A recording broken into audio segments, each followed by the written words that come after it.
TMS भनेको पनि जति इन्भेस्टर आए पनि त्यसले थ्याक्ने भन्ने हुँदैन। लगानीकर्तालाई सर्वसुरुवात रूपमा कुनै पनि झन्झट बिनाको दोस्रो बजारको प्लेटफर्म दिने ड्युटी हाम्रो हो। जसले हाम्रो वेबसाइटबाट डेटा स्क्रलिङ गरेर लिन्छ त्यसले बढी ह्याङओभर भएको हो नि त। र कस्तो खाका के बनाउँदा राम्रो हुन्छ त्यो निर्णय नभएसम्म अहिलेको यो हुँदै भएन भनेर भन्न पाउनुहुन्न तपाईहरू। कसैले पनि भन्न पाउँदैन। किन पाउँदैन भने विज्ञले बनाएको हो नि त। तपाईँ क्यापिटल मार्केटको विज्ञ हो।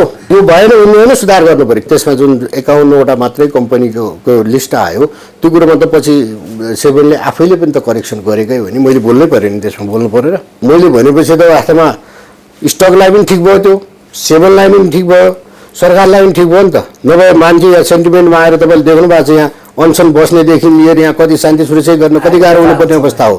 त्यो निर्देशन पनि धितोपत्र बोर्डबाट आएको हो कि त्यही अन्तर्गत हामीले कारबाही पनि गऱ्यौँ, उहाँहरूको कारोबार पनि बन्द गऱ्यौँ। यो चाहिँ कसरी खुस्क्यो त्यो चाहिँ अलिकति मिलेन, अलिक गडबड भयो कि त्यो। अब नेपालको इतिहास तपाईँले देख्नुभयो भने इन्डेक्स बढ्यो भने लगानीकर्ता दङ्ग पर्ने, घटेपछि भने यहाँ अनसन पनि बस्ने परिस्थिति देख्नुभयो भने आखिर दुनियाँमा कहीँ पनि नभएको चाहिँ यहाँ देखियो। तर अलिकति विरोधाभास जस्तो देखियो क्या चन्द्र सर। जस्तो इन्डेक्स हाई पुग्दा, कारोबार नयाँ रेकर्ड पुग्दा नेप्सेको जिएमले केक काटेर खानुभयो भन्ने हामी समाचार लेख्छौँ। सँगसँगै धितोपत्र बोर्डले बजार अलिक धेरै बढ्यो है, सचेत हो भनेर अर्को रिलिज इस्यु गरिरहेको हुन्छ। यो अलिकति त्यो कन्ट्राडिक्सन होइन। बजार बढ्दा सबैलाई राम्रै खुसी नै लाग्छ, तर त्यो बजार पनि लगानीकर्ताको प्रतिफल प्राप्त हुने गरी बढ्नुपर्छ। तपाईँले हामीले केक काटेर खानुभयो भने चाहिँ हामी खुसी हुनु त स्वाभाविकै हो। इभन अब विगतैदेखि पनि अब कस्तो हो भने यो तितो सत्य हो, धितोपत्र बोर्डले यो अनलाइन सिस्टमलाई त्यति सहजै स्वीकार गरिसकेको परिस्थिति थिएन पुराना दिनहरूमा। तपाईँले आफू हातमा युजर नेम पासवर्ड लिनु भएको छ, डिमान्ड सप्लाई रियल टाइममा तपाईँले हेर्न सक्नु भएको छ। तपाईँले किन्न चाहेको स्क्रिप्ट तुरुन्तै तपाईँले किन्न सक्नुहुन्छ, बेच्न पाएको स्क्रिप्ट, बेच्न खोजेको स्क्रिप्ट यदि बाहिर समेत तुरुन्तै बेच्न सक्नुहुन्छ भने अब यस्तो खेल भएको छ भनेर तपाईँले कसरी भन्नुहुन्छ? हामी भित्र कुरा गर्छौँ, बाहिर कसरी थाहा हुन्छ यहाँ बडा अप्ठ्यारो छ। हेर्नुहोस् मिडियामा थाहा पाउँछन् कि थाहा नपाइ नपाइ मन लाग्या लेख्छन् अब त्यो थाहा भएन त्यो के हो गुरु। तर जे होस् त्यसमा करेक्सनको कुराहरू भए। लगानीकर्ताले कमर्सियल ब्याङ्कको सहायक कम्पनी भइसकेपछि अहिलेको भन्दा सर्भिस चाहिँ राम्रो पाउँछ जस्तो लाग्छ है मलाई। नेपालको पुँजी बजारको विगत पनि असाध्यै राम्रो थियो, वर्तमान त झन् बुम छ। यो आर्थिक वर्ष त वास्तवमा नयाँ नयाँ कीर्तिमानी राखेर बजार अगाडि बढेको अवस्था छ र भविष्य अझ योभन्दा राम्रो हुन्छ भन्ने देख्छु म।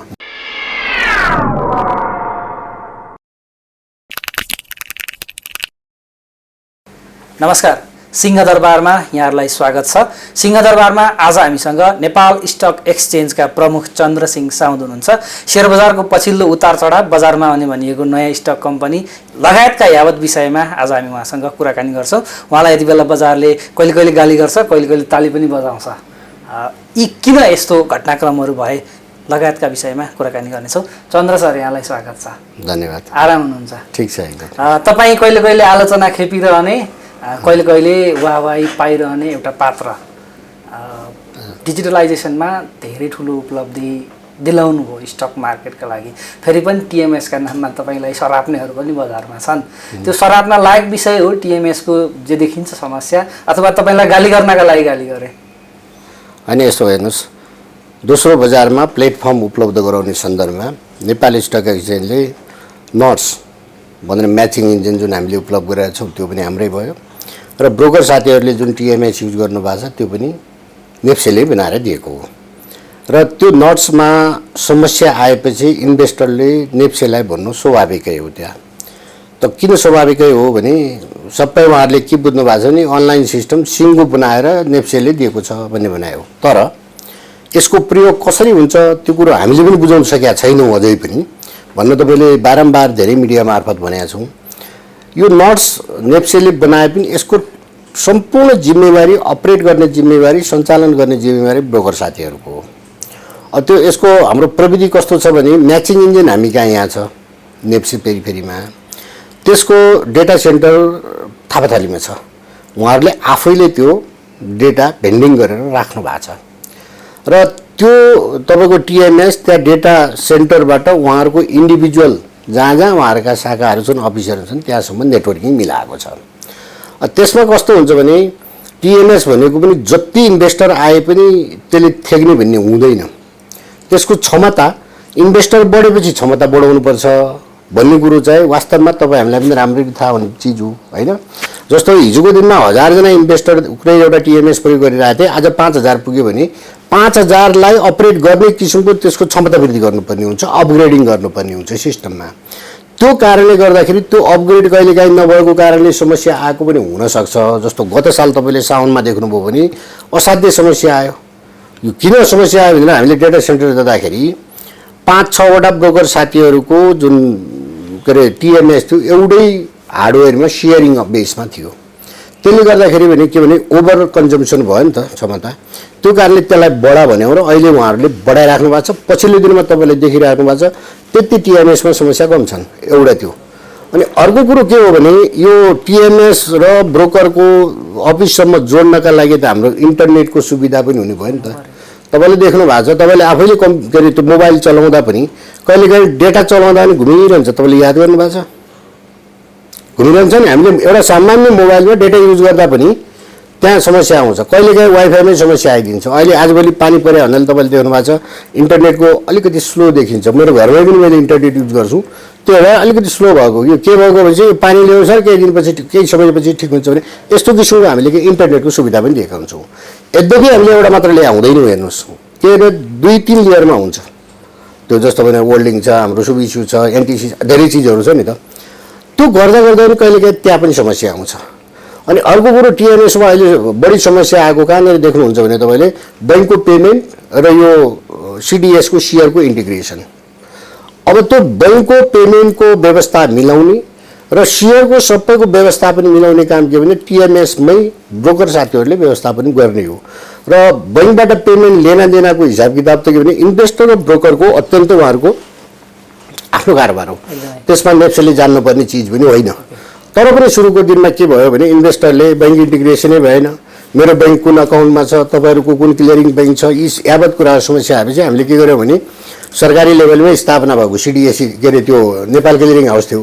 हामीले उहाँहरूसँग के भन्यौँ भने भाइ कसरी गर्न सकिन्छ ल यसको सोल्युसन पाऊँ भनेपछि उहाँहरूलाई हामीले कनेक्ट आइपिएस मार्फत कारोबार गर्ने गराउने काम गऱ्यौँ। अब कतिपय ठाउँमा के हुन्छ भने अब यो प्रविधि बैंकको प्रविधिसँग जोडिनु पर्यो, बैंकको प्रविधि पनि त हुनु पर्यो नि, र त्यो बैंक रेडी पनि हुनु पर्यो यो कारोबार गर्न गराउनका लागि। त्यसै गरिकन अब क्लियरिङ हाउसको पनि आफ्नो कनेक्ट आइपिएस अन्तर्गतको त्यो प्रविधिको पनि कुरो आयो हेर्नुहोस्। र अब त्यो सँगसँगै सेयर कहाँ हुन्छ, सिडिएसमा हुन्छ, सिडिएसको प्रविधिसँग पनि यो मिल्नु पर्यो, हो कि न। यी धेरै चिजहरूको सम्मिश्रण एउटा अनलाइन हो। त्यो कारणले गर्दाखेरि हाम्रो टिएमएसमा समस्या बिस्तारै कम हुँदै त गएको छ। तर पनि यही समस्यालाई समाधान गर्नका लागि हामीले यसको विकल्प पनि खोज्नुपर्छ। किनभने हामीले दिने भनेको अत्यन्त लगानीकर्तालाई सर्वसुलभ रूपमा कुनै पनि झन्झट बिनाको दोस्रो बजारको प्लेटफर्म दिने ड्युटी हाम्रो हो। त्यो कारणले गर्दाखेरि हामीलाई त्यो अनुभव भयो। हाम्रो टिएमएस मात्रै प्रयोग गर्दा ब्रोकर साथीहरूले पनि अब अहिलेसम्म वास्तवमा सुरुका दिनमा त हामीले तपाईँले आफै डेभलप गर्नुहोस्, बनाउनुहोस्, हाम्रो टिएमएस लिनुहोस्, आफै हार्डवेयर राख्नुहोस् पनि भनेका थियौँ। उहाँहरूले खर्चको कुरो गरे हुनाले त्यो बेला हामीले जसरी पनि अनलाइन ल्याउनु थियो, यसलाई सफल बनाउनु थियो। त्यो कारणले गर्दाखेरि उहाँहरूसँग हामीले भनौँ एक किसिमको कम्प्रोमाइजै गरेर भए पनि लैजाउँ, यसलाई लन्च गरौँ, अनलाइन सिस्टम इस्टाब्लिस गरौँ भन्ने हाम्रो उद्देश्य थियो। त्यतिखेर हाम्रो भनौँ न सबैको त्यही उद्देश्य थियो, त्यही अनुरूप हामीले काम गरे हौँ। र पछिल्लो दिनमा त्यसको समाधानका लागि हामीले के भनेका छौँ भने अहिले आइटी पोलिसी हामीले पास गरिसकेका छौँ र हरेक ब्रोकरलाई आफै एपिआई बनाउन सक्ने, एपिआई मार्फत टिएमएस बनाउन सक्नुहुन्छ भने इच्छा हुने क्षमता हुने ब्रोकरले आफ्नै बनाएर युज गर्नुहोस्। जोसँग क्षमता छैन, जसले बनाउन चाहनुहुन्न हाम्रै प्रयोग गर्दा पनि हुन्छ भन्ने किसिमको अप्सन खुला गरेका छौँ। त्यसका लागि अहिले हामीले अन्तिम स्वीकृतिका लागि धितोपत्र बोर्डमा पठाएका छौँ, त्यहाँबाट स्वीकृति भएर आएपछि यो लागू हुन्छ। जस्तो तपाईँले भन्नुभयो अहिले केही हामी कहाँ आउँछ भने हामी कहाँ आऊ, आफै सक्छ भने गर भन्नुभयो। केही चिजहरू चाहिँ जस्तो यो त कन्सोलिडेट मार्केट भयो, यसलाई सबै चिज यो टेक्निकल पार्टहरू हेर्ने एउटा निकाय बनाउने एउटा गेटवेबाट इन्टिग्रेटेड सर्भिस दिने गरेर चाहिँ केही गर्न सकिन्न थियो। अब तपाईँको यसो हो नि त, त्यही अन्तर्गत डेटा भेन्डिङमा दिए होइन र हामीले, त्यही हो नि त। सबै ब्रोकर साथीहरूले आफू हार्डवेयर लिएर आफ्नै संस्थामा हाल्न नसक्ने परिस्थिति भएको हुनाले छुट्टै संस्था मार्फत डेटा भेन्डिङ त्यसमा गरेर गर्नुहोस् भनेर हामीले दिएकै हो नि त। त्यो त छुट्टै हो नि त म्यानेजमेन्ट गर्नलाई दिएको, तर त्यहाँबाट पनि सोल्युसन त देखिएन नि। र एउटा कुरो अरू कुरो के हो भने यो एउटै कम्पनीलाई दिएर सबै 50वटै ब्रोकरको इन्फर्मेसन एकै ठाउँमा राखेर काम गराउँदा भोलि रिस्क छ तपाईँले बुझ्नुहोस् किनभने एउटा ब्रोकरको कारोबार अर्को ब्रोकर अर्कोसँग भयो भने सेक्युरिटीको कुरो पनि त छ नि हामीले त्यो पनि हेर्नु पर्यो किनभने त्यो डेटा भन्ने त अत्यन्त लगानीकर्ताको निजी डेटा हो नि त्यसको सेक्युरिटी पनि हामीले हेर्नुपर्ने हुन्छ त्यो कारणले गर्दाखेरि हामीले सबभन्दा राम्रो विकल्प र संसारभरिमा भएको विकल्प उहाँहरूले सिस्टम ल्याउन सक्नुहुन्छ जसको ल्याए पनि हामीलाई समस्या भएन र हाम्रो स्ट्यान्डर्ड अनुसार हुनुपर्छ तर यो टिएमएस अपरेसन गर्ने काम चाहिँ उहाँहरूले इन्डिभिजुअली गर्नुपर्छ एउटाले अर्कोले अर्कोको हेर्न पाउने देख्न पाउने चाहिँ हुँदैन भन्ने भनाइ हो हाम्रो त्यसै अनुसार काम भइरहेछ तपाईँको पुरानो वेबसाइट र नयाँ वेबसाइटको बिचमा डेटा मिसम्याच हुन्छ भन्ने छ कहिले कहिले कारोबार त्यसो भन्नुहोस् थिचिसकेपछि एकछिन अगाडि एउटा एकछिन पछि अर्को छ भनेर पनि गाली गर्छन् त्यसो हेर्नुहोस् हाम्रो गाली गर्छन् त्यो सही पनि हो त्यसका लागि पनि हामीले सोलुसन खोजेका छौँ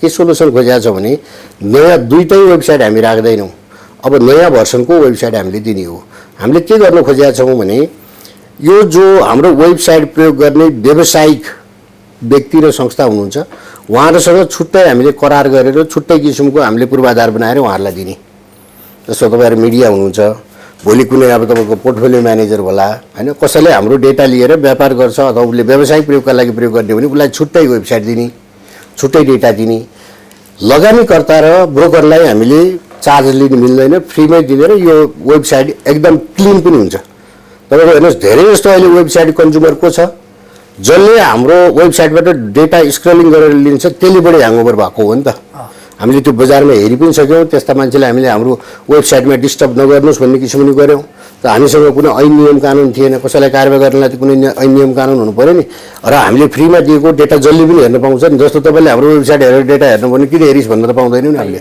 त्यसैका लागि दिएको त्यही भावनाले यसको सोलुसन के हो भने व्यवसायिक दृष्टिकोणको युज गर्ने मान्छेलाई हामीले छुट्टै प्लेटफर्म दिन्छौँ उसबाट सर्टेन फी पनि लिन्छौँ हामी लगानीकर्ता र ब्रोकर साथीहरूलाई हामीले फ्रीमा उपलब्ध गराउँछौँ त्यति गरेपछि यो वेबसाइटको हाम्रो समस्या समाधान हुन्छ र तपाईँको भनेअनुसार नै हाम्रो के हुन्छ भने जस्तो तपाईँले टिएमएसको डेटा र वेबसाइटको डेटामा अलिकति फरक टाइममा पाउनुहुन्छ त्यो गरेकै हो त्यो बाहिर विदेशतिर पनि प्र्याक्टिस त्यही हो तुरन्त तपाईँको टिएमएसको इन्फर्मेसन वेबसाइटमा आउँदैन 1-2 मिनट भनौँ न पछि नै आउने गरे हो त्यो कारणले हो र कहिलेकाहीँ कस्तो भने ओभर हुन्छ जस्तो नेप्सेको वेबसाइट धेरै ठुलो इन्भेस्टरले हेर्छ हेर्नुहोस् धेरै मासमा हेर्छ नेपालमा सबभन्दा बढी प्रयोग हुने नै हाम्रो वेबसाइट हो तपाईँले डेटा आँकडा हेर्नुभयो भने त्यो कारणले हामीले दुईवटा दिएका हौँ एउटाले नभ्याएर किन दुईवटा दिएका हुने हामीले प्रविधिमा विकास गर्नुपर्छ यहाँ प्रविधि विकास गर्नका लागि सबभन्दा पहिले मैले अघि भने नि त्यो एपिआई मार्फत हामीले डिस्ट्रिब्युसन गर्नका लागि त्यही किसिमको पूर्वाधार गर्नुपर्छ त्यसको लागि पनि हामीले धितोपत्र बोर्डमा त्यो एपिआईको अन्तिम स्वीकृतिका लागि पठाएका छौँ त्यो पारित भएर आउने बित्तिकै तपाईँले यो क्वेसन कुनै बजारमा पाउनुहुन्न व्यवसायिक मान्छेलाई हामीले छुट्टै दिन्छौँ र जसले इन्भेस्टरलाई हामीले उपलब्ध गराउनु पर्ने डेटाहरू फ्रीली र पारदर्शिताका साथ तपाईँले तुरन्त दिन्छौँ त्यो कामले अलिकति स्लो भएको अब तुरुन्तै अगाडि नेपाल इन्सुरेन्सको सेयर कारोबारसँग सम्बन्धित डाटाको उतार चढाव चर्चामा रह्यो के थिएछ खास अब त्यो प्रविधिको कारणले होइन त्यो फेरि हेर्नुहोस् तपाईँहरूले मिडियाले कतिपय प्रविधि यस्तो भनेर पनि भन्नुभयो टिएमएसलाई पनि गाली गर्नुभयो नेप्सेलाई पनि गाली गर्नुभयो होइन त्यो ऐन नियममा के व्यवस्था छ भने त्यहाँ अर्डर दुई किसिमको हुन्छ तपाईँको एउटा मार्केट अर्डर हुन्छ होइन अर्को रेगुलर अर्डर हुन्छ रेगुलर अर्डरमा तपाईँले अर्डर गर्दाखेरि एकछिन अघिको जुन प्राइस छ त्यसमा 2% प्लस माइनसले तपाईँले अर्डर हाल्न सक्ने हो मार्केट अर्डर भनेको तपाईँ प्राइस फ्री हो क्या त्यसो मूल्य राखे हुँदैन होइन त्यो मूल्य कति सीमाभित्र हुन्छ भने हिजोको के अरे एलटिपी जुन छ त्यसको प्राइसमा 10% प्लस अथवा माइनस त्यसको 1177 अघिल्लो दिनको प्राइस थियो आज त्यसको 10% प्लस र माइनस भित्र जसले पनि त्यो फ्री अर्डर राख्न पाउँछ मार्केट अर्डर हो र त्यो बेला तपाईँको त्योभन्दा बढी प्राइसको मार्केटमा तपाईँको के भने उपलब्ध भएन मार्केटमा अर्डर आएको जति सबै बिक्री भयो बाँकी थियो त्यो मार्केट अर्डर त्यो नियमअनुसार चाहिँ हामीले बनाएको प्रविधि अन्तर्गत त्यो प्राइसमा फिक्स म्याच भयो होइन त्यो कारणले गर्दाखेरि यसमा पनि अब सोच्ने अवस्था के आयो भने तपाईँको जस्तै बजारमा धेरै जस्तो लगानीकर्ताको फिडब्याक पनि आयो दुई किसिमको फिडब्याक आयो एउटा फिडब्याक यो नेप्सीको सिस्टमै भएन भन्ने किसिमको फिडब्याक आयो अर्को फिडब्याक के आयो भने यो लुप होल रहेछ यसलाई सुधार गर्नु पर्यो र अधिकांश लगानीकर्ताले हामीले त्यो बुझेकै थिएनौँ नेप्सीले बुझाउनु पर्थ्यो, जानकारी दिनु पर्थ्यो भन्ने किसिमका कुराहरू आएका छन्। यस्तो प्र्याक्टिस फर्स्ट थियो कम्पनीको हिसाबले। होइन यस्तो प्र्याक्टिस भएकै थियो, तर त्यो दिन चाहिँ बढी वाच त्यसमा भयो। होइन पहिले म्याचिङ त जस्तो किसिमले भइरहेकै थियो नि, नभएको होइन, भएको थियो, नियमअनुसारै भएको थियो होइन। अघिल्लो दिनको जुन एलटिभी छ त्यसमा 10% प्लस माइनस गर्ने व्यवस्था अहिले पनि छ भने त्यही अनुसार म्याच भएको र यसलाई अब अलिकति लुप होल भयो हुनाले, अलिकति त्यहाँ प्ले गर्ने ठाउँ भयो हुनाले यसलाई केही सुधार गर्नुपर्ने हो कि भनेर हामीले छलफलकै क्रममा छौँ। त्यो नेपाल इन्सुरेन्सकै पनि अझै टुङ्गिसकेका छैन। हामीले ब्रोकर साथीहरूलाई पनि सोधेका छौँ, उनीहरूको डेटा पनि हेरेका छौँ। तपाईँले पो अहिले तुरुन्तै भन्न पाउनुहुन्छ, भन्न सक्नुहुन्छ। हामीले त कुनै पनि काम गर्न लागि प्रुफ चाहियो, सपोर्टिङ डकुमेन्ट चाहियो नि। त्यो प्रुफ र सपोर्टिङ डकुमेन्ट हामी सङ्कलन गर्दैछौँ। यसलाई हामीले इन्भेस्टरहरूको फिडब्याक पनि पाएका छौँ। त्यो अनुसार कहाँ सुधार गर्न सकिन्छ हामी तयार छौँ। भनेको त्यो कारवाही गर्न लायक गडबडी त्यस्तो केही होइन, त्यो रेगुलर प्रोसेस। त्यो रेगुलर प्रोसेस हो र कुनै पनि अब ब्रोकरले अथवा कुनै इन्भेस्टरले इन्टेन्सनली त्यो किसिमको माग राखेको रहेछ डेटा एनालाइसिस। अब मेरो डिपार्टमेन्टले त्यो इन्फर्मेसन नदिकन मैले भन्न सकेन, तर हामीले हेर्दाखेरि त्यो नियमभित्र छ। जस्तो नेप्सेको जुन इन्डेक्स सब इन्डेक्सहरूको डिभिजनदेखि अहिलेको जुन संरचना छ त्यो संरचनाले नि रियल रिफ्लेक्सन दिएन मार्केटलाई, पुनर्संरचना गरेर अलि सहज टाइपको रियल्ली रिफ्लेक्ट हुने टाइपले केही गर्दै हुन्थ्यो भन्ने आवाज पनि उठ्छ। तपाईँहरूले चाहिँ कसरी हेरिरहनु भएको हुन्छ यो विषयलाई? यो आवाज कसले उठायो मलाई भन्नुहोस् त? संसारभरिमा इन्डेक्स कहाँ कहाँ कस्तो किसिमले विकास भएको छ यो पनि तपाईँको धेरै वैज्ञानिक किसिमले विभिन्न किसिमका विज्ञहरू बसेर बनाएको छ नि त। हुँदै रहेन भन्ने होइन, यसमा करेक्सन कहीँ आवश्यक छ कि खोज्नु स्वाभाविकै हो, एउटा कुरो। अरू कुरो के छ भने जस्तो इन्डेक्स भने के हो हाम्रो, हामीले बुझ्नु जरुरी। इन्डेक्स भनेको तपाईँको पब्लिक सेयर, प्रमोटर सेयर सबैको कम्बिनेसन होइन र। 100 रुपियाँको बेस प्राइस राखेर बनाएको पहिलेदेखि जमानादेखि। अब यो हिस्ट्री मेटाउनका लागि अर्को बनाउनलाई त हामीले धेरै सोच्नुपर्ने अवस्था हुन्छ कि हुँदैन? हुन्छ। त्यसका लागि पनि हामीले स्टडी गरेका छौँ यहाँ। त्यो स्टडी गरेर त्यो एडभाइसका लागि हामीले धितोपत्र बोर्डमा पनि पठाएका छौँ। हाम्रो यही पनि सञ्चालक समितिमा धेरैचोटि छलफल भएको छ। हाम्रा साथीहरूले हाम्रो बाहिरको भएको सिस्टमलाई पनि हामीले धेरै हेरेका छौँ होइन। त्यो कारणले गर्दाखेरि ठुल्ठुला स्टक एक्सचेन्जले पनि यस्तै मेथोलोजी बनाएर गरेका छन्। अब मेथोलोजी चेन्ज गर्ने हो होइन भन्ने कुरो अझै हामी स्टडीकै क्रममा छ। हेर्नुहोस्, तपाईँले भन्ने बित्तिकै हामीले यो परिवर्तन गर्दैन, यो त हिस्ट्री हो नि। तपाईँको यो कति वर्षदेखिको अगाडिदेखि चाहिँ भएका सबै डेटाहरूको कम्बिनेसन होइन र यो क्यारी फरवर्ड आएको। त्यही भएर तपाईँहरूले भने जस्तो आज भने भोलि परिवर्तन हुँदैन। यसका लागि त गहन अध्ययन चाहिन्छ र त्यो अध्ययन हामीले गरिरहेका छौँ। त्यसको फिडब्याक सर्टेन हामीले 7मा पनि केही कुरा पठाएका छौँ। यद्यपि त्यो कम्प्लिट छैन, त्यसैले मात्रै भन्ने होइन, अझ पनि हामीले कम्प्लिटमा छौँ र तपाईँले भने अनुसारको केही सुधार गर्नुहोस्, यसलाई रिस्टडी गर्नुहोस् भनेर हाम्रो नियामक निकायले पनि हामीलाई पत्र लेखेको अवस्था छ। त्यो पत्र अन्तर्गत रहेर हामीले काम गर्दैछौँ, यहाँ टिमले काम गर्दैछ र कस्तो खाका के बनाउँदा राम्रो हुन्छ त्यो निर्णय नभएसम्म अहिलेको यो हुँदै भएन भनेर भन्न पाउनुहुन्न तपाईँहरू, कसैले पनि भन्नु पाउँदैन। किन पाउँदैन भने विज्ञले बनाएको हो नि त, तपाईँ क्यापिटल मार्केटको विज्ञ हो। यो भएन भन्ने होइन, सुधार गर्नु पऱ्यो। किन भएको छैन? तपाईँको हामीले हेर्नु भनेको सेन्सिटिभ फ्लोट इन्डेक्स छ, त्यहाँ सेन्सिटिभ फ्लोट इन्डेक्स हेर्नुहोस् न। तपाईँले मार्केट एक्चुअल हेर्ने भने त्यो हेर्नु पऱ्यो।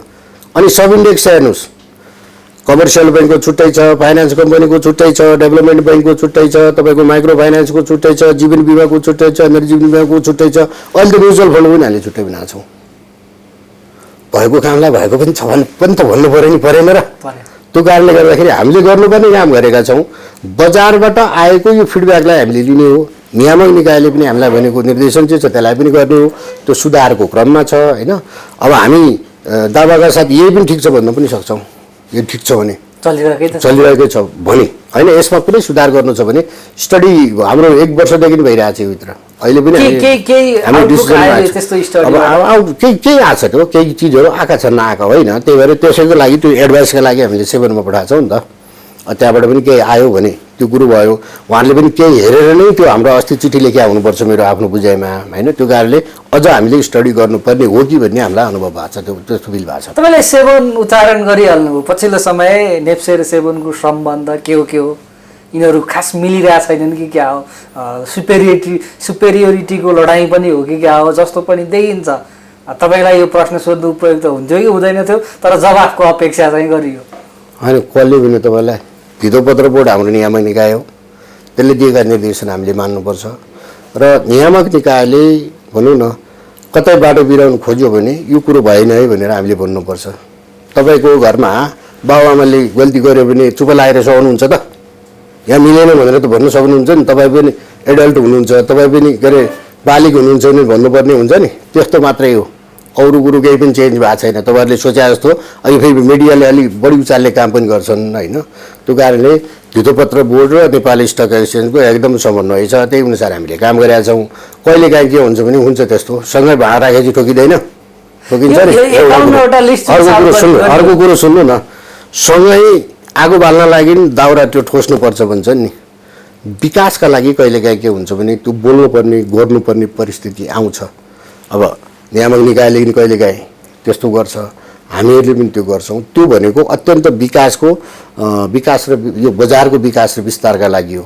सही कुरो त प्रोफेसनल मान्छेले सही नै बोलिदिनु पऱ्यो नि, त्यो मात्रै हो। अरू कुरोमा त्यस्तो 51वटा लिस्ट सार्वजनिक गरिएपछिको तपाईँको प्रतिक्रिया चाहिँ यो अभिभावकलाई जे पाए त्यही नगर भन्ने लाइनमा त्यो पनि होइन, त्यति पनि होइन। यो मिडियाले अब धेरै बलि उचालेका पनि हुन्। मैले चाहिँ के भने भने नियामक निकायले त्यो चिज गर्नुभन्दा अगाडि हामी चाहिँ यो बजारको प्रत्यक्ष सेन्टिमेन्ट बुझ्या त हामी छौँ नि त। बजारमा सबै चिजहरू हामीले हेर्छौँ र अब हामीले के गर्नुपर्छ भने जतिवटा कम्पनी हामीसँग लिस्टेड छन् ती सबै कम्पनी राम्रा छन् र ती कम्पनीले दिनुपर्ने सूचनाहरू, ती कम्पनीले सुशासन मेन्टेन गर्नुपर्ने चिजहरू गरेका छैन भने हामीले उनीहरूलाई अलर्ट गराउने गर्ने काम गर्ने हो होइन।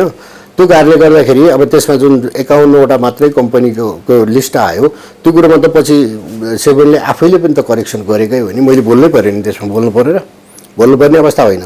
खालि हाम्रो भनाइ के थियो मैले त त्यहाँ सेभनमा पनि भने हो, कम्तीमा हाम्रो पनि एडभाइस लिएको भए अथवा हामीलाई निर्देशन दिएको भए केही करेक्सन यहाँबाट पनि हुन्थ्यो। अब बजारमा के छ भने नयाँ इन्भेस्टर आएका छन्, के हुन त आखिर त्यो केही पनि होइन, हेर्नुहोस् चिज केही पनि होइन। र धितोपत्र बोर्डले पनि कम्तीमा हुनु जसको नेगेटिभ नेटवर्क भएका कम्पनीको पनि सेयर यति माथि पुग्यो भनेर त्यो पनि राम्रै चिज हो, नराम्रो होइन। तर प्रेजेन्टेसन जुन हुनुपर्थ्यो, बजारले जुन किसिमले बुझ्नुपर्छ त्यो किसिमले बुझेन। बजारको सेन्टिमेन्ट अनुसार वास्तवमा त्यो मैले भनेपछि त वास्तवमा स्टकलाई पनि ठिक भयो, त्यो सेभनलाई पनि ठिक भयो, सरकारलाई पनि ठिक भयो नि त। नभए मान्छे यहाँ सेन्टिमेन्टमा आएर तपाईँले देख्नु भएको छ यहाँ अनसन बस्नेदेखि लिएर यहाँ कति शान्ति सुरक्षा गर्न कति गाह्रो हुनुपर्ने अवस्था हो। मैले त भोगेको छु नि त यहाँ। त्यो कारणले त्यो सेन्टिमेन्ट एकैचोटि जुरुक्क नहोस्, बजारमा मान्छेहरू नआत्यो है। लगानीकर्तालाई एक किसिमको सान्त्वना दिने काम चाहिँ मैले पक्कै पनि गरेको हो र त्यसले गर्दाखेरि मलाई जहाँसम्म लाग्छ बजारले पनि त्यसलाई राम्रै किसिमले लियो। मलाई पनि वास्तवमा त्यो विभिन्न लगानीकर्ता आत्तिने परिस्थितिबाट उहाँहरूको लगानी सुरक्षित होस् भन्नका लागि गरेको हो। तपाईँको बिच समन्वय चाहिँ प्रपरली हुँदैन त्यसमा होइन, सबैमा हुन्थ्यो। यसमा कसरी त्यो भयो थाहा भएन कि सबैमा हुन्थ्यो। हेर्नुहोस् पहिले पनि जस्तो कुनै कम्पनीले ब्यालेन्स सिट दिएनन् गरेनन् भने हामीलाई निर्देशन दिनुहुन्थ्यो, त्यो निर्देशन अनुसार हामीले कार्यान्वयन गरेको अवस्था छ। त्यो 16-17वटा कम्पनीको कारोबार पनि हामीले बन्द गऱ्यौँ नि, त्यो निर्देशन पनि धितोपत्र बोर्डबाट आएको हो कि त्यही अन्तर्गत हामीले कारबाही पनि गऱ्यौँ, उहाँहरूको कारोबार पनि बन्द गऱ्यौँ। यो चाहिँ कसरी खुस्क्यो त्यो चाहिँ अलिकति मिलेन, अलिक गडबड भयो कि त्यो सही हो। त्यो सेभनलाई पनि फिल भएको छ होइन। अब मैले त भनेको कुरो, हामीले भनेको कुरो त त्यो सही हो। त्यो अहिलेको बजार जसरी करेक्सनको बाटोमा गएको जस्तो देखिन्छ, त्यसमा त्यो 51वटा लिस्ट सम्बन्धी बोर्डको धारणाले अलिअलि सहयोग गरे जस्तो छ होइन। त्यो यसो हेर्नुहोस्, बोर्डको धारणा अथवा अरूको धारणा भन्दा नि हामीले के भने मार्केट कहाँ पुग्छ भनेर त हामीले भन्न सक्दैनौँ। तर कुरो के हो भने तपाईँहरूले लगानीकर्ताले लगानीकर्ता विचार गर्नुहोस् है भन्ने कुरो नै हो धितोपत्र बोर्डको पनि मेरो बुझाइमा। किनभने अब नेपालको इतिहास तपाईँले देख्नुभयो भने इन्डेक्स बढ्यो भने लगानीकर्ता दङ्ग पर्ने, घटेपछि भने यहाँ अनसन पनि बस्ने परिस्थिति देख्नुभयो भने आखिर दुनियाँमा कहीँ पनि नभएको चाहिँ यहाँ देखियो। त्यो कारणले गर्दाखेरि धितोपत्र बोर्डले बजार चाहिँ यसरी गइरहेको भए पनि तपाईँहरूले लगानीकर्ता चाहिँ कम्पनी छानेर लगानी गर्नुहोस्, तपाईँहरूको आफ्नो लगानी आफू सुरक्षण गर्नुहोस् भन्ने किसिमको वास्तवमा भन्नु त्यो राम्रै चिज हो। फेरि तर अलिकति विरोधाभास जस्तो देखियो क्या चन्द्र सर। जस्तो इन्डेक्स हाई पुग्दा, कारोबार नयाँ रेकर्ड पुग्दा नेप्सेको जिएमले केक काटेर खानुभयो भन्ने हामी समाचार लेख्छौँ। सँगसँगै धितोपत्र बोर्डले बजार अलिक धेरै बढ्यो है, सचेत हो भनेर अर्को रिलिज इस्यु गरिरहेको हुन्छ। यो अलिकति त्यो कन्ट्राडिक्सन होइन। बजार बढ्दा सबैलाई राम्रै खुसी नै लाग्छ, तर त्यो बजार पनि लगानीकर्ताको प्रतिफल प्राप्त हुने गरी बढ्नुपर्छ होइन, र सबैको लगानी सुरक्षित हुनुपर्छ भन्ने नै बनायो। तर अब बजार यति पुग्यो, तल गयो, माथि गयो भने मेजरमेन्ट छैन। हेर्नुहोस् त्यसमा कन्ट्राडिक्सनको कुरो हुँदै होइन। तपाईँले हामीले केक काटेर खानुभयो भने चाहिँ हामी खुसी हुनु त स्वाभाविकै हो, हामी फ्रन्टलाइन रेगुलेटर हौँ। हाम्रो प्रविधिमा तपाईँको लकडाउनभन्दा अगाडि 10-12 हजार मात्रै इन्भेस्टर आबद्ध हुनुहुन्थ्यो र लाखौँ इन्भेस्टरले यसलाई गाली मात्रै गरेको परिस्थिति थियो। तपाईँले त देख्नु भएको छ नि। र म एक्लो थिएँ सुरुमा त तपाईँको एक्लो हेर्नु नेपाली स्टक एक्सचेन्ज एक्लो थियो। हाम्रो परिवार हामी अब हाम्रो बोर्डदेखि लिएर हामीहरू त एक ढिक्कै थियौँ। हाम्रो अफिसियल धारणा त एकदम हामी ढुक्कै थियौँ। तर पनि के हो भने बजारले पनि यसलाई पचाइ नसकेको अवस्था। इभन अब विगतैदेखि पनि अब कस्तो हो भने यो तितो सत्य हो, धितोपत्र बोर्डले यो अनलाइन सिस्टमलाई त्यति सहजै स्वीकार गरिसकेको परिस्थिति थिएन पुराना दिनहरूमा। पछि नयाँ अध्यक्षज्यू आएपछि त उहाँले स्वीकार्नु भएकै हो होइन। पछि चाहिँ उहाँहरूले यसलाई नै डेभलप गरौँ, कसरी गर्न सकिन्छ भनेर हामीलाई यो लकडाउनभन्दा अगाडि हामी धेरै पटक छलफल पनि गरे हो होइन। उहाँहरूले भनेका चिजहरू हामीले यहाँ धेरै सुधार पनि गरेका छौँ। उहाँको फिडब्याकले धेरै काम पनि गरेका छ होइन पछिल्लो दिनमा। नत्र सुरुको दिनमा चाहिँ वास्तवमा यो उद्घाटनै गराउँदाखेरि पनि हामीले भनौँ न मन्त्रालयको सहयोग लिनुपर्ने परिस्थिति आएको हो र त्यही अनुसार हामीले काम अगाडि बढाएका हौँ। त्यो कारणले गर्दाखेरि तपाईँले कारोबार बढ्यो। अहिले 7 लाख प्लसमा लगानीकर्ता दोस्रो बजारमा आबद्ध हुनुभयो। 19-20 अरबको कारोबार भयो। त्यो हुँदाखेरि पक्कै पनि हामीलाई पनि खुसी लागेकै हो। त्यो खुसी मनाउन हाम्रो सम्पूर्ण परिवारमा बसेर मनाउँदा तपाईँलाई त्यो चाहिँ खुसियाली नै मान्नुपर्छ जस्तो लाग्छ तपाईँले पनि। अर्को एउटा चिज रहेछ, पुँजी बजारमा हरवारी मान्छे आउने हुन् कि नलेज भएका सिलेक्टेड मान्छेहरूले आएर त्यसलाई अलिक दिगो ढङ्गले विकास गरिदिउन्, भोलि गुम्दा पनि नचिच्याउन्, अनसन नबसुन्, सुसाइड नगरून्, कमाउँदा पनि नमात्तिउन्, त्यस्ता लगानीकर्ता ल्याउने हो कि हरवारी नम्बर अफ पिपुल बढाउने हो भन्ने? त्यसमा यस्तो हो कि हेर्नुहोस्, हामीले त बारम्बार भनेका छौँ जस्तो तपाईँको आफ्नो लगानी कहाँ लगानी गर्ने तपाईँले सोच्दै हो।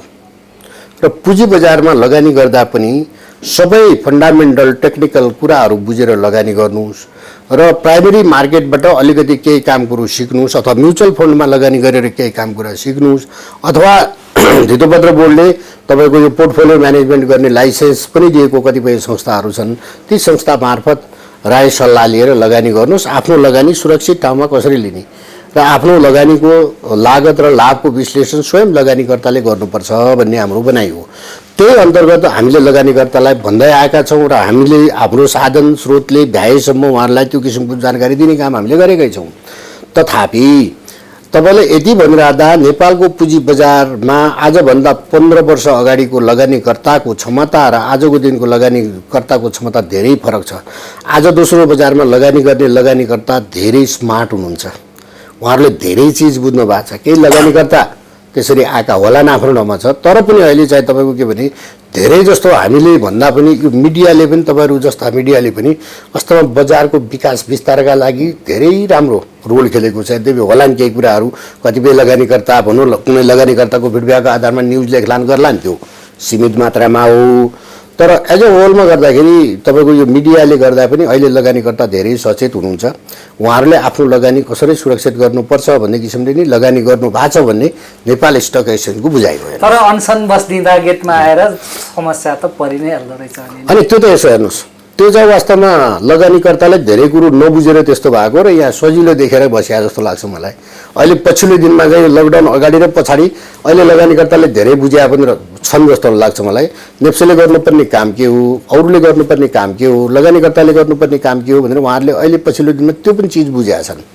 र अनि अर्को कुरो, इन्डेक्स घट्दैमा अनसन बस्नुपर्ने परिस्थिति होइन। ठिक छ, सुधारका कुराहरू विकासका कुराहरूको लागि उहाँहरूले आफ्नो भनौँ न नियमित प्रक्रिया र नियम सङ्गतको प्रक्रियाबाट जानु स्वाभाविक कुरो हो होइन।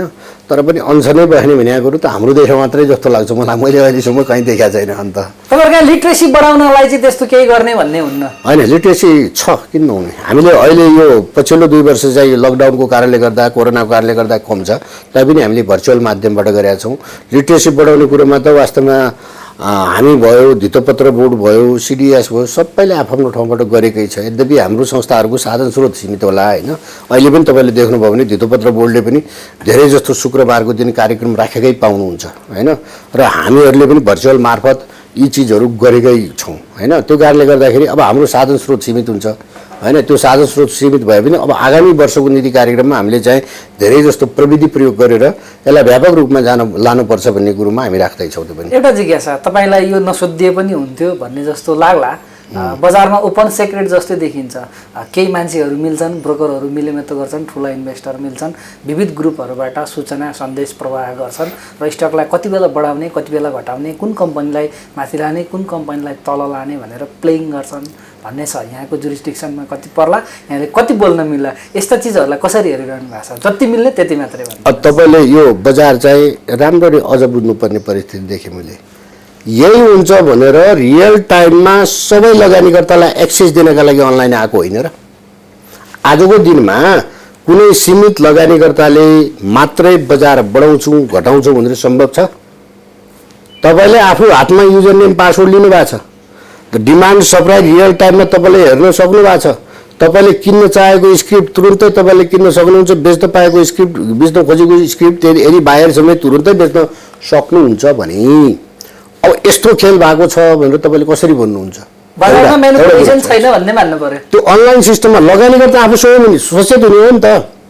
किन्ने लगानीकर्ता, बेच्ने लगानीकर्ता आफू सचेत हुने हो, रियल टाइममा आफूले खोजेको सेयर किन्ने, आफूले चाहेको सेयर बेच्ने हो होइन।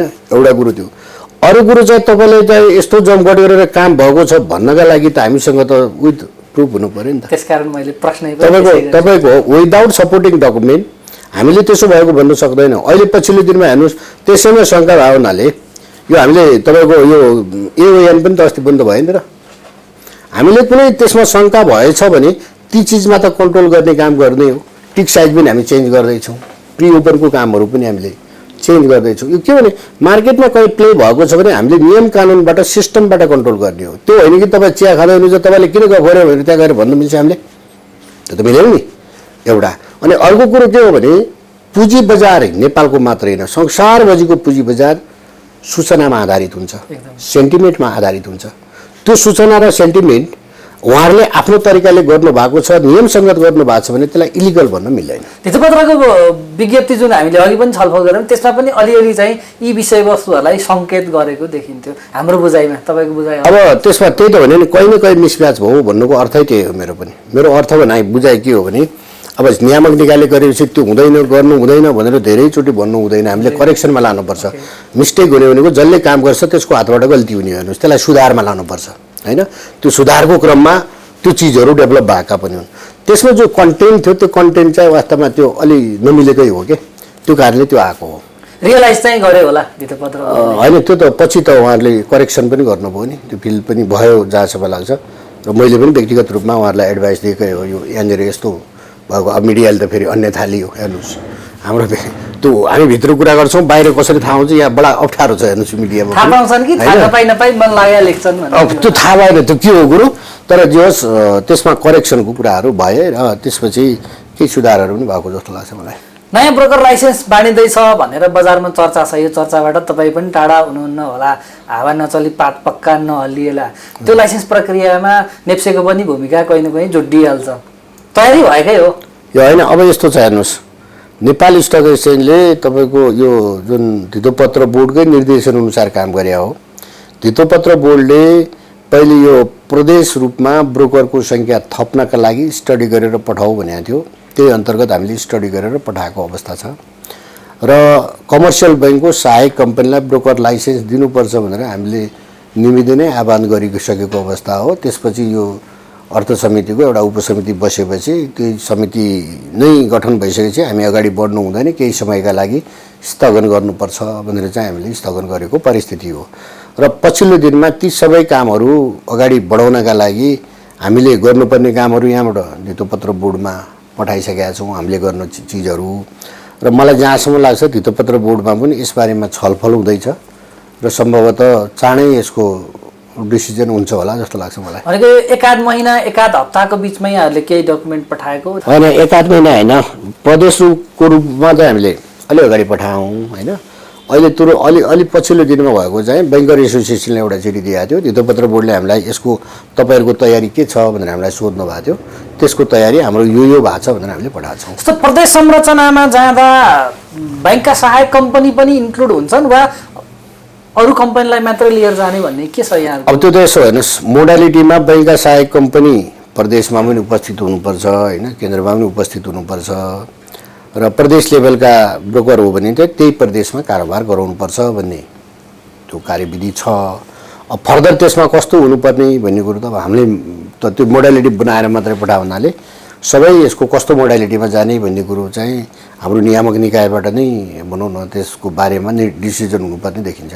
जस्तो अब बजारमा एउटा खालको बुझाइ छ, बैंकका सहायक कम्पनीलाई ब्रोकरको लाइसेन्स दिनु भनेको प्रत्येक बैंकका शाखाहरू त्यो ब्रोकरका शाखा जस्तै हुनेछन्, त्यो ब्रोकरको जुन स्ट्यान्डले जे काम गर्छ मुख्य शाखाले सबै शाखाले त्यसै गरी काम गर्छन् भन्ने बुझाइ जबरजस्त छ। तर झट्ट हेर्दा चाहिँ होइन, अहिले जसरी ब्रोकरले संरचनामा काम गरिरहेको छ त्यसै गरी गर्नुपर्ने हो कि क्या हो भन्ने जस्तो पनि देखिन्छ। यो मिसम्याचको रियालिटी चाहिँ के हो? होइन, त्यो त धेरैचोटि धितोपत्र बोर्डले पनि क्लियर गरिसकेका छ, हामीले पनि क्लियर गरिसकेका छौँ। बैंकको सहायक कम्पनीलाई ब्रोकर लाइसेन्स दिनु भनेको त्यो सेपरेटै उसले विन्डो गर्नुपर्छ र सेपरेटै शाखा खोल्नुपर्छ। अहिले भएका शाखा मार्फत त्यो कारोबार गर्न पाइँदैन, क्लियर हो कुरो त्यो। त्यो पनि अहिले भएका ब्रोकरले जसरी काम गर्नुभएको छ त्यसै गरी गर्नुपर्ने उहाँहरूले। खालि के हो भने संस्थागत रूपमा त्यसको के अरे भनौँ न गार्जियन कमर्सियल बैंक भए हुनाले, कमर्सियल बैंकको सहायक कम्पनी भए हुनाले संस्थागत रूपमा उनीहरूले पूर्वाधार बढाउन सक्छन्, खर्च गर्न सक्छन्, लगानीकर्तालाई समयमै तपाईँको चाहिँ सर्भिस दिन सक्छन् भन्ने मात्रै बनायो। अहिले जुन पूर्वाधार कमर्सियल बैंक छ त्यो पूर्वाधार प्रयोग गरेर उहाँहरूले काम गर्न पाउने भन्ने होइन, छुट्टै नै विन्डो गर्नुपर्छ उहाँहरूले। यो बैंकको सहायक कम्पनीले ब्रोकर लाइसेन्स पाएपछि चाहिँ बजारमा उद्यम सुधार आउँछ भन्ने एउटा जार्गन इस्टाब्लिस गर्न खोजिँदैछ, त्यस्तो हुन्छ कि यो अलिअलि चेन्ज हुँदै हुँदै आउने हो? लगानीकर्ताले कमर्सियल बैंकको सहायक कम्पनी भइसकेपछि अहिलेको भन्दा सर्भिस चाहिँ राम्रो पाउँछ जस्तो लाग्छ है मलाई।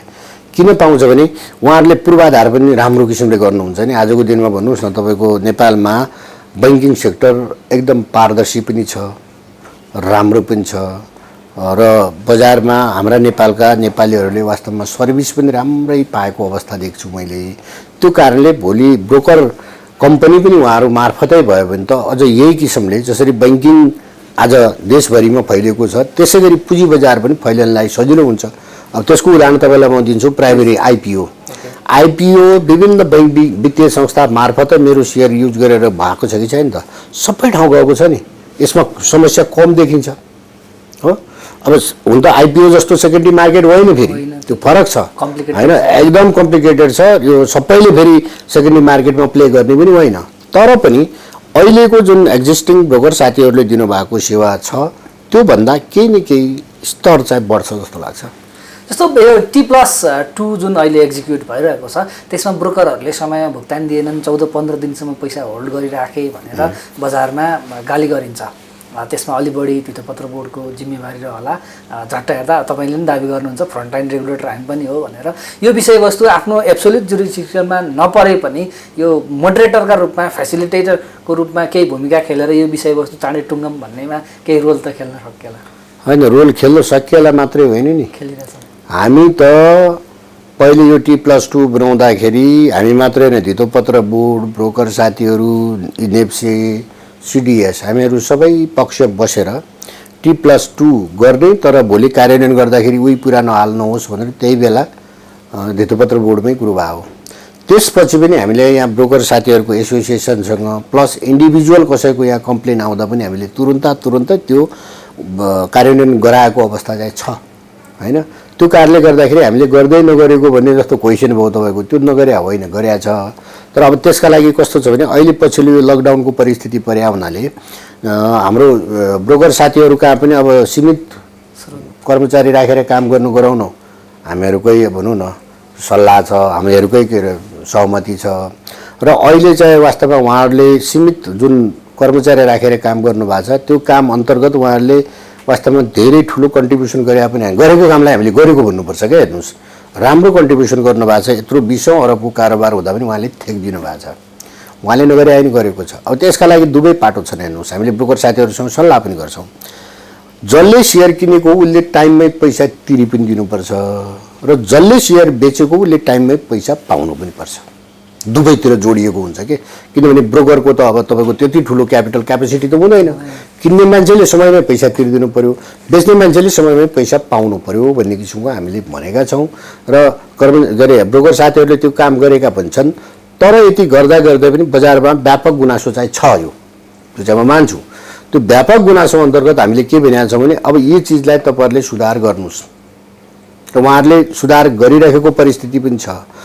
यति गर्दा गर्दै पनि उहाँहरूले नगरेका चिजहरू छन् भने म तपाईँकै माध्यमबाट के भन्न चाहन्छु भने अब यस्तो छ अरे भनेर मात्रै भन्दा हामीले केही गर्न सक्दैनौँ। त्यस्तो छ भने कहिले बेचेको कहिले पैसा पाएको बिलसहित पाउँ नि त।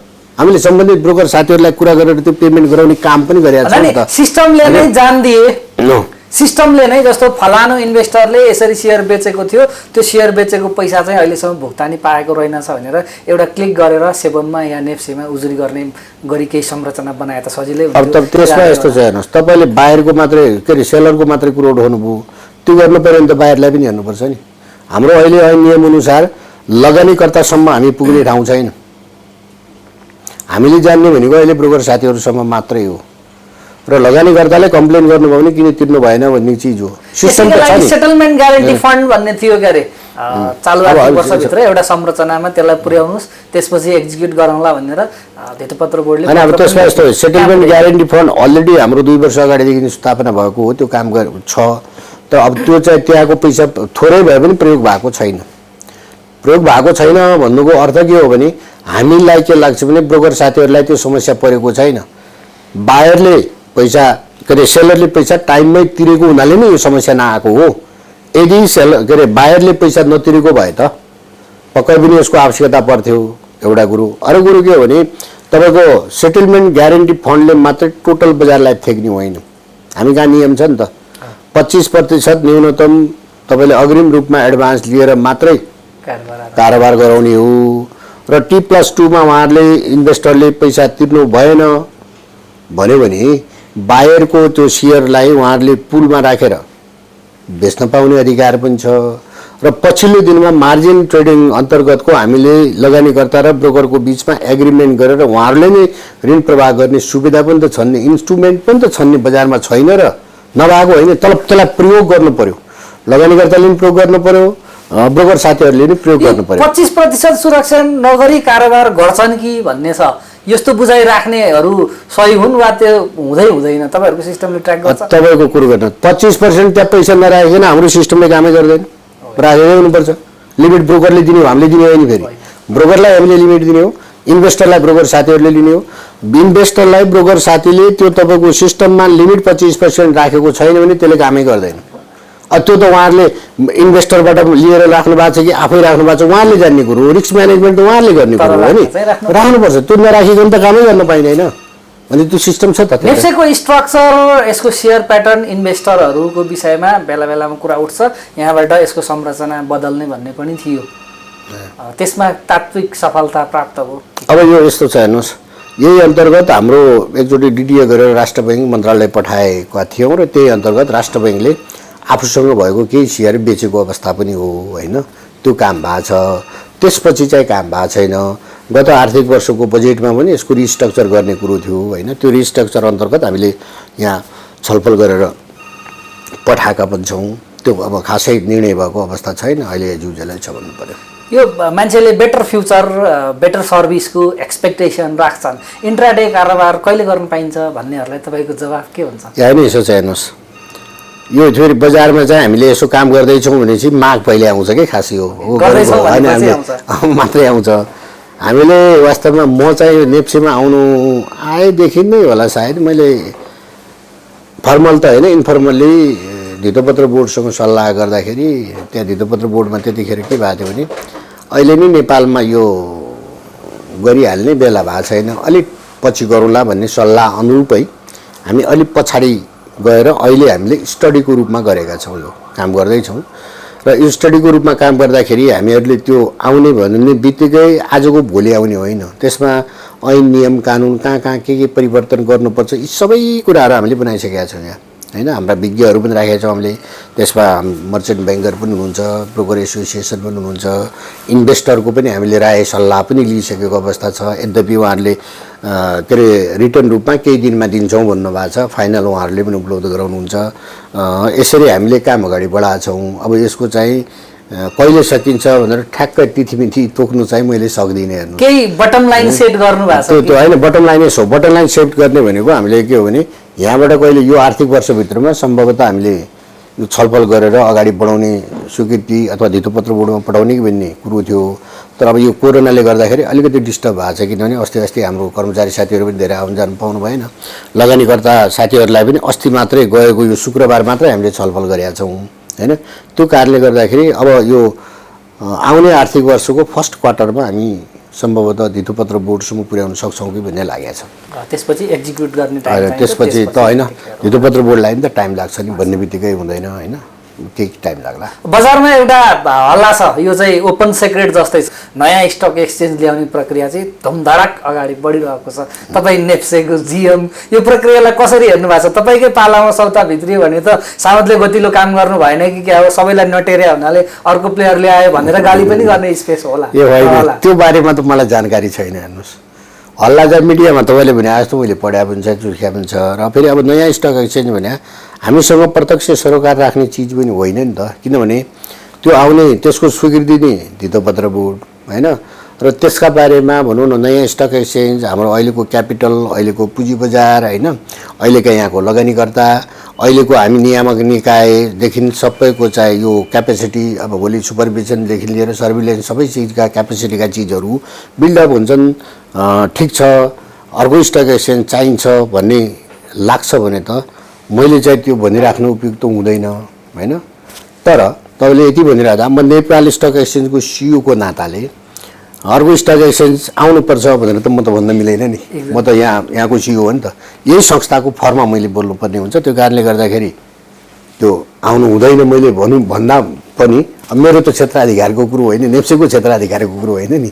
यो त अत्यन्त अब नेपाल सरकार प्लस अब नियामक निकाय धितोपत्रको चिज भयो हुनाले त्यसबारेमा चाहिँ मैले न्युज चाहिँ पढाएको छु होइन। तर अब हाम्रो भर्सनको कुरो त्यसमा तात्विक त्यसले केही असर गर्दैन। जस्तो नेप्सेलाई नै रिस्ट्रक्चरिङ गर्ने, यसको इन्भेस्टरको प्याटर्न, संस्थागत संरचना बदलिएर केही प्राइभेट इक्विटी भित्राउन सक्यो भने अझ बेटर हुन सक्थ्यो भन्ने बारे नि छलफल गर्न सकिएला। तपाईँ त त्यो त मैले भनिहालेँ नि, त्यही अन्तर्गत राष्ट्र बैङ्कले आफूसँग भएको सेयर केही बेचेको पनि त हो नि। नेपाल सरकार पनि त्यसमा सकारात्मक हुनुहुन्छ, बजेटमै नै परेको चिज भएको हुनाले अब यो चाहिँ प्रक्रिया त छ। तर अब त्यो प्रक्रिया भनेको पनि अब स्टक एक्सचेन्जलाई यसलाई निजीकरण गर्नलाई पनि ऐन नियम के छन् विद्यमान अवस्था तपाईँलाई भन्नु पो सजिलो छ त। कहाँ गएर कसरी एप्रुभल गर्नुपर्ने चिजहरू छन्, त्यसले गर्दाखेरि ती चिजहरूमा केही समय लाग्छ।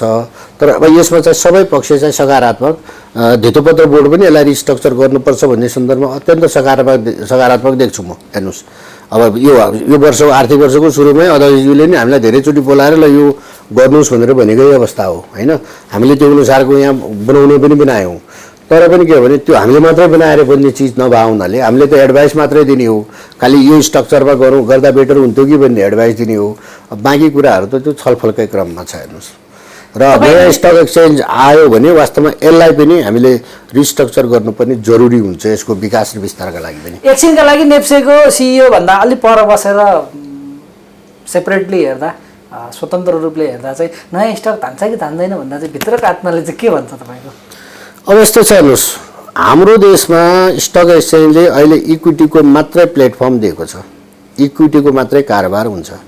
र इक्विटीमा पनि बैंक वित्तीय संस्थाको सेयरकै वर्चस्व 80-85% छ होइन। भोलि नेपालको पुँजी बजारमा नयाँ प्रडक्ट डेभलप गर्ने अत्यन्त खाँचो छ। तपाईँको अघि नै कुरो गर्नुभयो, इन्टाडेको कुरो गर्नुभयो, लेन्डिङ बोरोइङ गर्नुभयो, भोलि लिक्विडिटी प्रोभाइडरको कुरो होला होइन। यो त फाइनेन्सियल डेरिभेटिभका चिजहरू होला, बन्ड डिबेन्चरको यति ठुलो मार्केट छ। अर्को स्टक एक्सचेन्ज आउने भने यो काम हेर्नलाई आए पनि भयो नि भनेको केही छन् नि त, काम त प्रशस्त छन्, धेरै छन्। मैले भने नि डिबेन्चरको मार्केट कति धेरै छ हेर्नुहोस् त। हाम्रो कर्पोरेट डिबेन्चर बन्ड छ, नेपाल सरकारले इस्यु गरेको छ, निकै ठुलो भोल्युमको कारोबार हुनुपर्ने। यद्यपि हामीले प्लेटफर्म त बनाएर राखेका छौँ। अनि त्यसै गरिकन नयाँ प्रडक्टहरू पनि डेभलप गर्न अब प्राइभेट सेक्टर भएपछि अझ चाँडो हुन्छ, त्यो काम गर्नलाई सजिलो हुन्छ होइन। र त्यसै गरिकन यो फ्युचर डेरिभेटिभहरू भए, यी चिजहरू पनि त आखिर डेभलप गर्नका लागि छुट्टै संस्था भए पनि त्यसरी जाँदा पनि हुन्छ भन्छु। भनेको नेप्सेले अहिले जे गर्छ, फ्युचरमा जे प्लानिङ गरिरहेको छ, यो काम गर्छु भनेर त्यही काम गर्न चाहिँ नआइदिए हुन्थ्यो भन्ने हो। एज अ नेप्सेको सिइओले त त्यो भन्नु पऱ्यो नि त। हो हो, थुप्रै जिज्ञासा राखियो, हजुर, रमाइला कुराकानी भए। अझ तपाईँलाई यति चिज चाहिँ थपौँ है भन्ने केही महसुस? होइन, तपाईँले सबै ठाउँ समेट्नु भएको छ। खालि के हो भने म सबैलाई आग्रह लगानीकर्ता तपाईँको माध्यमबाट यो सञ्चार माध्यमबाट आफूले लगानी गर्दा लगानीकर्ताले आफ्नो सम्पत्तिको संरक्षण खुदै आफू गर्ने हो, क्षमता अनुसार गर्नु पर्यो। भोलि मूल्य बढ्छ भनेर चाहिँ धेरै सरसापट गरेर काम गर्नुभयो र भोलि इन्डेक्स घट्यो भने चाहिँ त्यसले नेगेटिभ असर गर्छ। र नेपालको पुँजी बजारको विगत पनि असाध्यै राम्रो थियो, वर्तमान त झन् बुम छ। यो आर्थिक वर्ष त वास्तवमा नयाँ नयाँ कीर्तिमानी राखेर बजार अगाडि बढेको अवस्था छ र भविष्य अझ योभन्दा राम्रो हुन्छ भन्ने देख्छु म। मैले मेरो आफ्नो पर्सनल भ्यू हो यो, हेर्नुहोस्, मैले पुँजी बजार 2046 सालदेखि निहालिरहेको छु। म सबै सेक्टरबाट मैले बुझिरहेको हेरिरहेको। यद्यपि म आफू पैसावाल मान्छे भए त किन जागिरी खानु पर्थ्यो र होइन, आफू इन्भल्भमेन्ट नभए पनि त्यस बजारलाई मैले नजिकबाट चिनेको हुनाले नेपालको पुँजी बजारको विगत, वर्तमान र भविष्य असाध्यै राम्रो। हेर्नुहोस्, र खालि के हो भने तपाईँहरूको राम्रो भनिरहँदा कतिपय संस्थाहरूको त लाइसेन्स प्रमाणपत्र मात्रै छ, संस्था नै कहाँ हो थाहा छैन नि। त्यस्ता संस्थाहरू चाहिँ छानेर तपाईँहरूले राम्रा संस्थामा मात्रै लगानी गर्नुभयो, पोर्टफोलियो म्यानेजमेन्ट गरेर लगानी गर्नुभयो। यो पोर्टफोलियो म्यानेजर कहाँबाट सल्लाह गरेर अथवा भनौँ न आइपिओ मार्केट प्राइमेरी मार्केटबाट अनि बल्ल बिस्तारै सेकेन्डरी मार्केटमा छिर्नुभयो भने नेपालको पुँजी बजारको भविष्य अत्यन्त उज्जवल छ। हस्, महत्त्वपूर्ण समय र विचारका लागि यहाँलाई धेरै हस्, धन्यवाद, थ्याङ्क यू। सिंहदरबारमा आज हामीले कुरा गऱ्यौँ नेपाल स्टक एक्सचेन्जका प्रमुख कार्यकारी अधिकृत चन्द्रसिंह साउदसँग। अर्को बसाइमा उहाँ जस्तै व्यक्तित्व र नयाँ विषयवस्तुसहित पुनः उपस्थित हुनेछौँ। त्यतिन्जेल हाम्रो टिमलाई बिदा दिनुहोस्। नमस्कार।